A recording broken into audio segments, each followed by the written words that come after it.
కసబ్ లాంటి ఉగ్రవాదులు రావచ్చు. ఎక్కడి వరకు వెళ్ళిపోతుంది ఇది?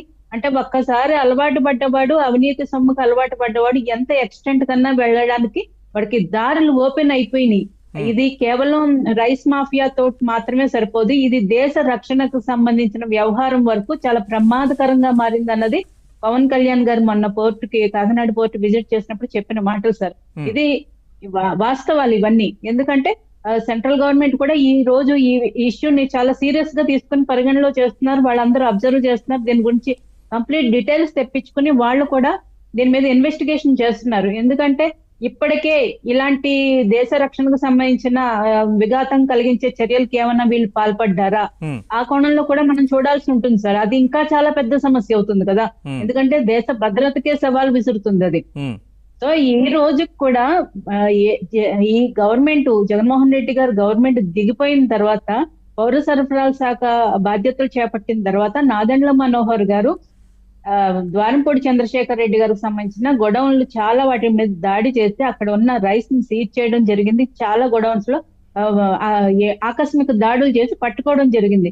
కానీ అయినా కూడా ఎక్కడ ఆగకుండా వాళ్ళు యథేచ్ఛగా వాళ్ళు గవర్నమెంట్ మారిందన్న భయం కూడా లేకుండా వాళ్ళు సరఫరా చేస్తూనే ఉన్నారు. అది 3 చెక్ పోస్టులు ఏదైతే పోర్టుకి వెళ్లే దారిలో 3 చెక్ పోస్టులు పెట్టిన తర్వాత కూడా ఆగలేస్తారు.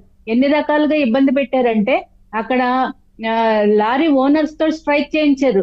అలాగే బియ్యం పాడైపోతాయి, అది ఆహారం కాబట్టి ఎక్కువ రోజులు ఉండకూడదు, అది పాడైపోతాయి అని చెప్పి కోర్టులో కేసులు వేశారు.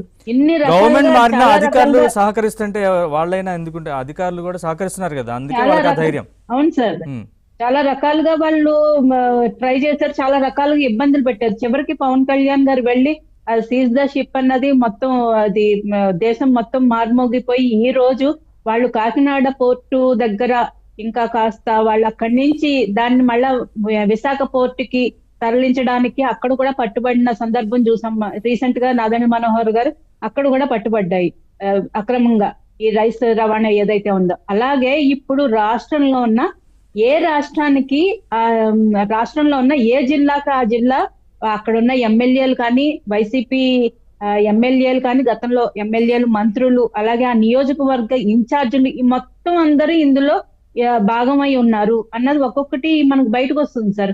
ఈ రోజు పేర్ని నాని గారు దొరికారు, రేపొద్దున్న కొడాలి నాని, రేపొద్దున్నే ఇంకొక వల్లంనేని వంశీ దొరకొచ్చు, జోగి రమేష్ ఉండొచ్చు, ఇంకా గుడివాడ అమర్నాథ్ ఉండొచ్చు. అంటే ప్రతి జిల్లాకి నేను ఇందాక చెప్పినట్టు ఒక వ్యవస్థగా ఏర్పడి, ఒక క్లస్టర్ గా ఏర్పడి ఎక్కడికి వాళ్ళు ఒక చైన్ సిస్టమ్ లాగా అయిపోయి వీళ్ళందరూ దోచుకున్నారు సార్. ఇంకా చాలా మంది బయటికి రావచ్చు. ఈ రోజు పేరు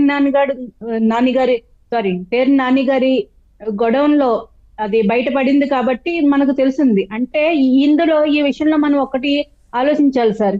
ఆ ఎవరైతే పౌర సరఫరాల శాఖ అధికారులు ఇప్పటి వరకు ఏం చేస్తున్నారు? వాళ్ళంతటా వాళ్ళు ఇన్ని బస్తాలు బియ్యం మా దగ్గర మిస్ అయినాయి అని వాళ్ళు